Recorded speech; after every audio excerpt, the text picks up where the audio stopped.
दोस्तों नमस्कार। मैं हूं आलोक पाठक और आप देख रहे हैं खबर दस्तक। इस वक्त भारत के समय के हिसाब से जब मैं वीडियो रिकॉर्ड कर रहा हूं, रात के 12:30 के करीब का समय है। माफ कीजिएगा, रात के 12:56 यानी 1 बजे का समय है।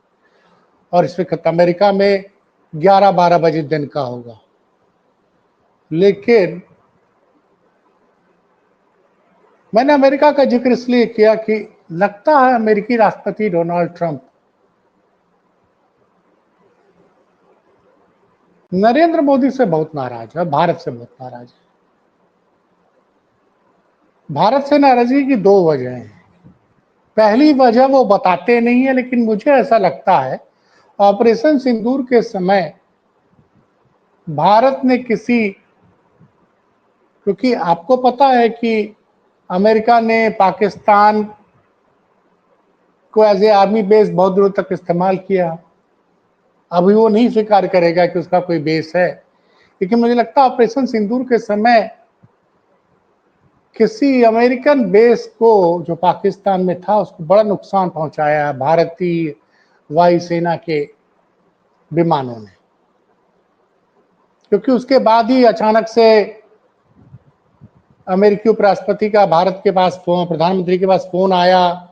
फिर अमेरिका के director general of military of माफ कीजिएगा पाकिस्तान के director general of military operations ने भारत के director general of military operations को 2-3 बार फोन किया और उन्होंने सीज फायर का प्रस्ताव रखा था, जो भारत सरकार ने मान लिया था।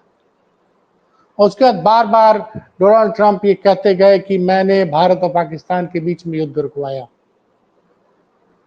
उसके बाद जिस तरह डोनाल्ड ट्रंप बार बार 2 बार पाकिस्तान के chief of army staff Munir Khan को बुला चुके हैं अमेरिका, उनके साथ लंच कर चुके हैं, उनके साथ बातचीत की। न सिर्फ डोनाल्ड ट्रंप ने बल्कि अमेरिकी आर्म फोर्सेस के चीफ ने। से लगता है कहीं ना कहीं कुछ न कुछ ऐसा था जिसका एक जिक्र भारत के एक रिटायर्ड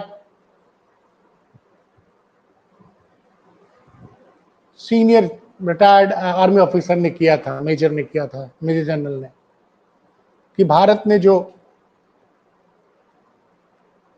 रावलपिंडी एयरपोर्ट के पास जिस बेस पे अटैक किया था भारतीय विमानों ने, वहां से कहने कुछ एटॉमिक वेपन दबा के साथ अमेरिका ने रखे थे। वो जो भी हो, मतलब मुझे लगता है कुछ बड़ा नुकसान हुआ है, तभी बौखला हुआ है। उसके बाद जिस तरह के कदम डोनाल्ड ट्रंप लगातार उठाते रहे, पहले उन्होंने भारत को बोला कि आप रसिया से तेल खरीदना बंद कीजिए। भारत उनकी बात नहीं माना तो पहले 25% टैरिफ लगाया अगस्त के महीने में। फिर 21 दिन बाद उन्होंने 25% और टैरिफ लगा दिया। यानी भारत से जो चीजें एक्सपोर्ट होती थी उस पर 50% टैरिफ लग गया। जब 50% उस पर टैरिफ लग गया तो वो चीजें अमेरिकी बाजार में अब महंगी हो गई, क्योंकि बगल का देश बांग्लादेश हो गया, पाकिस्तान हो गया, किसी और देश से जब वो चीज जाएगी तो उस पर 50% टैरिफ नहीं लगेगा, लेकिन भारत जो चीज एक्सपोर्ट कर रहा है उस पर 50% टैरिफ लगेगा। नतीजा ये हुआ कि भारत को अच्छा खासा नुकसान हुआ है। लगभग 1 लाख करोड़ के आसपास का नुकसान भारत को हुआ है अमेरिकी बैन की वजह से, क्योंकि अमेरिका में भारतीय सामानों की बड़ी खपत होती थी। तो अभी इस नुकसान से की भरपाई कैसे होगी, इस पे भारत सरकार ने कोई विशेष ठोस रणनीति नहीं बनाई। इसमें चूंकि मैं उत्तर प्रदेश का रहने वाला हूं, बनारस के आसपास का हूं भी, अकेले बनारस और आसपास से हर साल 20,000 करोड़ का कारपेट एक्सपोर्ट होता था अमेरिका। वो कारपेट एक्सपोर्ट लगभग बंदी के कगार पर आ गया है और 6 लाख लोग का काम धंधा बंद हो गया। ये इम्पैक्ट है, सोचिए। अब इतना बड़ा बाजार तो होगा नहीं कि रातों रात आप 20,000 करोड़ का कारपेट एक्सपोर्ट जो अमेरिका होता था उसकी जगह आप उसको जर्मनी भेज दें, तो टाइम लगेगा ना। भारत सरकार की तरफ से उन कारपेट इंडस्ट्री में जुड़े लोगों के लिए कोई बहुत बड़ा पैकेज अनाउंस किया गया। तो एक तो मामला ये है, एक्सपोर्ट बहुत सी चीजों का, मुरादाबाद से बहुत सारे तांबे और तमाम चीजों का एक्सपोर्ट होता था।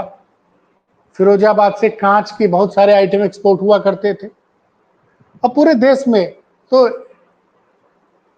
लगभग 1 लाख करोड़ का नुकसान हुआ है एक्सपोर्ट हमारा, इससे लॉस हुआ ट्रेडमैन से। इसी बीच कल एक खबर आई और उस खबर ने चौंका दिया। आपको पता है बड़ी संख्या में भारत के लोग अमेरिका में नौकरी करने जाते हैं और कई विदेशी कंपनियां भारतीयों को अपने यहाँ बुलाती हैं नौकरी करने के लिए, क्योंकि भारतीय बहुत ट्रेंड लोग हैं, आईआईटी के पास आउट जो ग्रेजुएट्स हैं और तमाम भारत की जो ग्रेजुएट्स हैं, मणिपाल हो गया, आईआईटीज हो गया, ट्रिपल आईटीज हो गया। तो हर साल अमेरिकी सरकार 1 लाख लोगों को H1B वीसा देती है। उस वीसा के पाने के बाद ही आप अमेरिका में जाकर 3 साल तक नौकरियां कर सकते हैं। ये कंपनी आपको 3 साल के लिए बुला सकती है। पहले इसकी जो फीस थी ना, वो लगभग ऐसी थी कि 3 सालों का लगभग 1.5-2 लाख रुपए कीमत पड़ती थी। मतलब अगर मैं डॉलर के हिसाब से बात करूं तो $2,000 से $2,500, $3,000, $2,000 से लेकर $3,000 में आपको 3 साल का H1B वीसा मिल जाता था। उस H1B वीसा की कीमत इन्होंने बढ़ा के कर दी, जो अगर मैं साल के हिसाब से करूं तो लगभग $600 के आसपास अगर ईयरली को, उसको बढ़ा के डोनाल्ड ट्रंप ने $1 लाख कर दिया। यानी 3 सालों के लिए अगर आपको H1B वीसा लेना तो $3 लाख। $3 लाख का मतलब होता है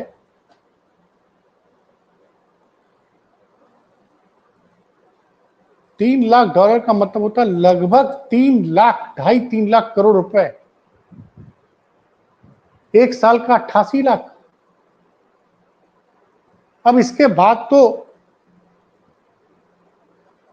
पूरे भारत की आईटी इंडस्ट्री और दुनिया भर की आईटी इंडस्ट्रियों के पास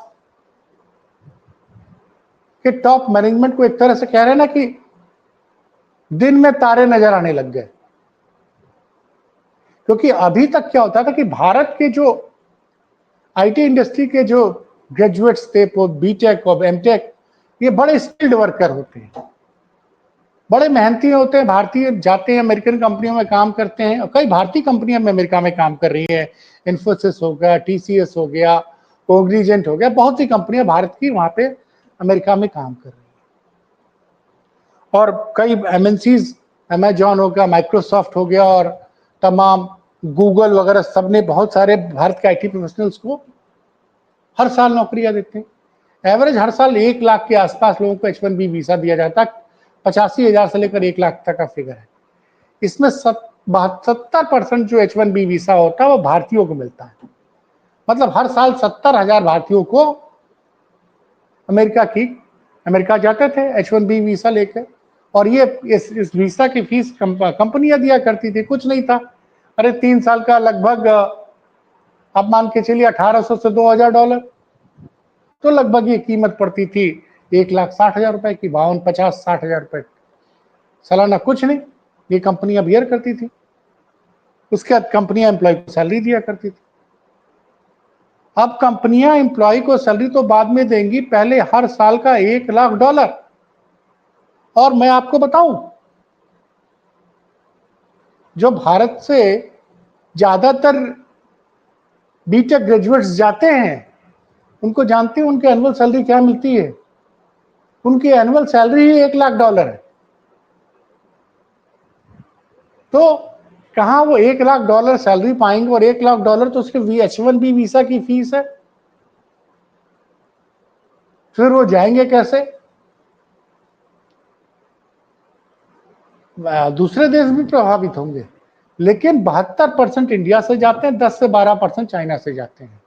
मतलब सबसे ज्यादा किसको हिट होने वाला है? भारत को, भारत के बाद चाइना को। और उसमें एक क्लॉज आ गया था जिससे बड़ी क्या हुआ था कि बहुत से एम्प्लॉइज एमएनसीज के, अमेजॉन के, गूगल के और तमाम कंपनियों के बाहर देशों में थे। उनको बोला गया कि आप लोग तुरंत वापस लौटिए, क्योंकि पहले ये था कि 21 तारीख के बाद से ये लागू हो जाएगा, और कोई आदमी अगर बाहर गया होगा तो लौटेगा तो उसको बैलेंस जमा करना पड़ेगा। तो अभी फिलहाल ये आया कि पुराने लोग जो H1B वीसा पे अमेरिका से बाहर गए हुए उन पर नहीं लगेगा, लेकिन जो लोग नए अप्लाई करेंगे उन पे फीस लगेगी। अब मैं क्यों कह रहा हूं, अब इससे एक सवाल मन में उठता है कि क्या डोनाल्ड ट्रंप नरेंद्र मोदी को भारत के प्रधानमंत्री पद से हटाना चाहते हैं? वो एक ऐसे आदमी को भारत के प्रधानमंत्री बनाना चाहते हैं जो उनके हिसाब से काम करे। डोनाल्ड ट्रंप को परेशानी क्या? डोनाल्ड ट्रंप को परेशानी है कि भारत ने एक तो रसिया से पेट्रोल खरीद रहा है, तेल ले रहा है, उस पर उनको ऐतराज है। दूसरा, भारत, चाइना और रसिया ये तीनों एक साथ आ रहे हैं। चाइना इस वक्त दुनिया की सबसे उभरती हुई ताकत है, मतलब अमेरिका को चैलेंज आज की डेट में चाइना कर सकता है। वो नहीं चाहते हैं कि चाइना, भारत और रसिया एक साथ आए। मैं क्यों कह रहा हूं कि डोनाल्ड ट्रंप नरेंद्र मोदी को हटाना चाहते हैं? क्योंकि नरेंद्र मोदी जो इस बार प्रधानमंत्री बने हैं, आप सबको पता है कि भारतीय जनता पार्टी के पास पूरा बहुमत नहीं है। भारतीय जनता पार्टी के पास 240 सांसद हैं, और दो महत्वपूर्ण साथी इनके लिए बहुत जरूरी है सरकार को मोदी के प्रधानमंत्री बने के लिए। एक है चंद्रबाबू नायडू जिनके पास 16-17 सांसद है, दूसरा नीतीश कुमार। अच्छा, नीतीश कुमार के पास भी H1B वीसा से थोड़ा इंपैक्ट पड़ेगा, लेकिन आंध्र प्रदेश, तेलंगाना, तमिलनाडु, कर्नाटक, यहां से तो बड़ी संख्या में लोग H1B वीसा लेके ऑलरेडी वहां नौकरी कर रहे हैं, और बड़ी संख्या हर साल लोग जाते हैं, तो दबाव पड़ेगा ना। एक तो हर राज्य में, चाहे भारत के कई राज्यों में, भारत में जो भी समर्थन दे रही है सरकारें, महाराष्ट्र से शिवसेना जो है, शिवसेना का जो घटक है जो भारतीय जनता पार्टी के साथ हुआ है, या फिर चंद्रबाबू नायडू हुए, बिहार हुए, और आने वाले दिनों में चुनाव भी है बिहार में, उत्तर प्रदेश में।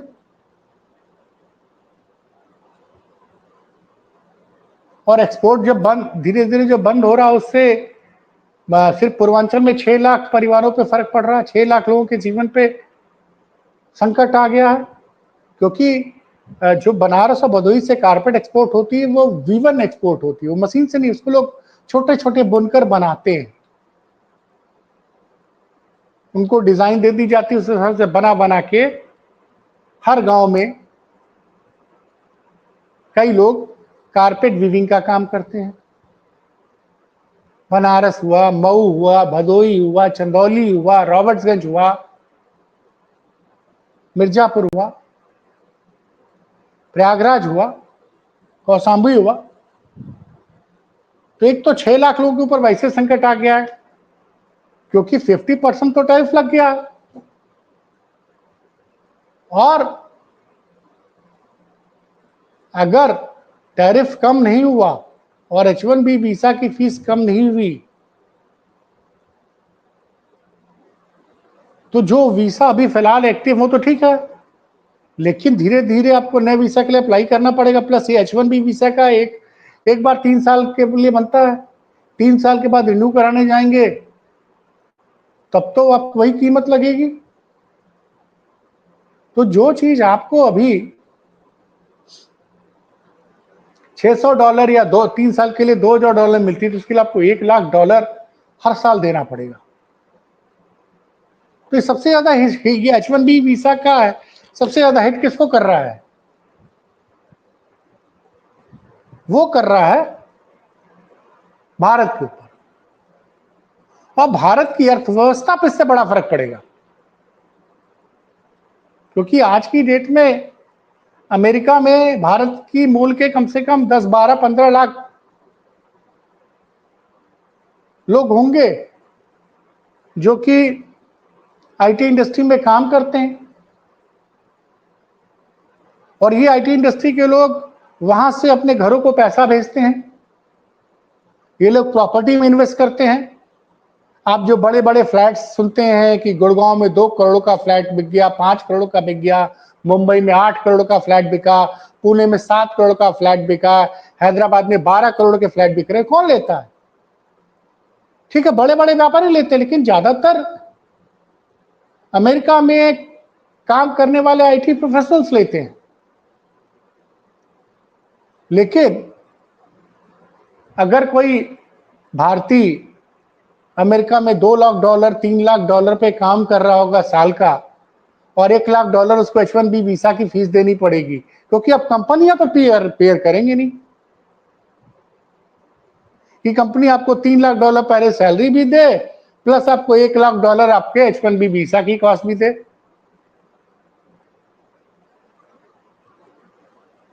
पहले क्या होता था कि $2000 के आसपास 3 साल का पड़ता था, कंपनी दे देती थी कि चलो यार, एम्प्लॉय को $1 लाख की सैलरी देनी है, $1.5 लाख की देनी है, 1% उसके H1B वीसा की फीस दे देते हैं।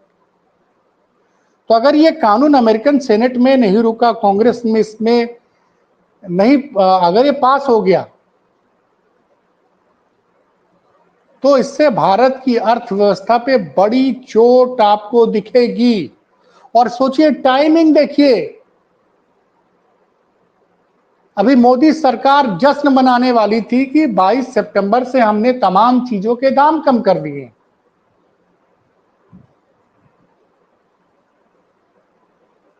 और यहां जैसे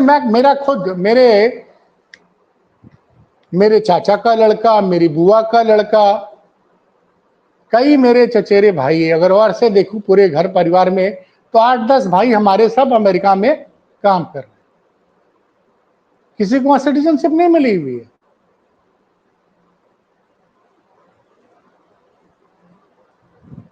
तो जब इसी तरह से मैं कह रहा हूं 10 से 20 लाख लोग होंगे अमेरिका में,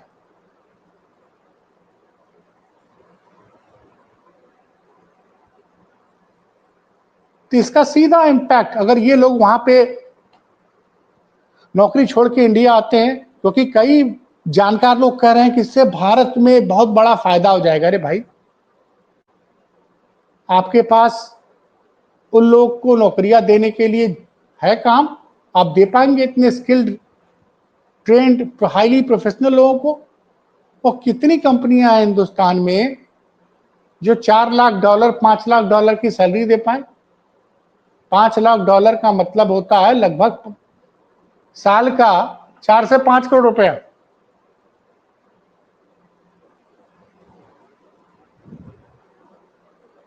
भारत में किसी आईटी प्रोफेशनल्स की जो सैलरी होती है वो 15 लाख, 20 लाख रुपए साल होती है। अमेरिका में क्या पाता है वो?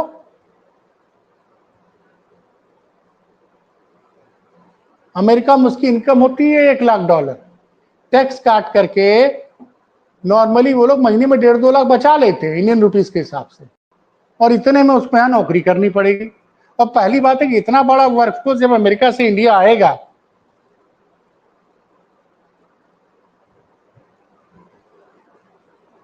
तो कहां से आप नौकरी दे पाएंगे रातों रात? इसलिए मैं कह रहा हूं बड़ा संकट है, ये मामूली संकट नहीं है। एक तरफ एक्सपोर्ट पे 50% का टैरिफ, उसके बाद ये प्रॉब्लम, मोदी के लिए आने वाले 1-2 महीने बहुत मुश्किल हैं। कितने दिन तक चंद्रबाबू नायडू और नीतीश कुमार नरेंद्र मोदी को समर्थन दे पाएंगे?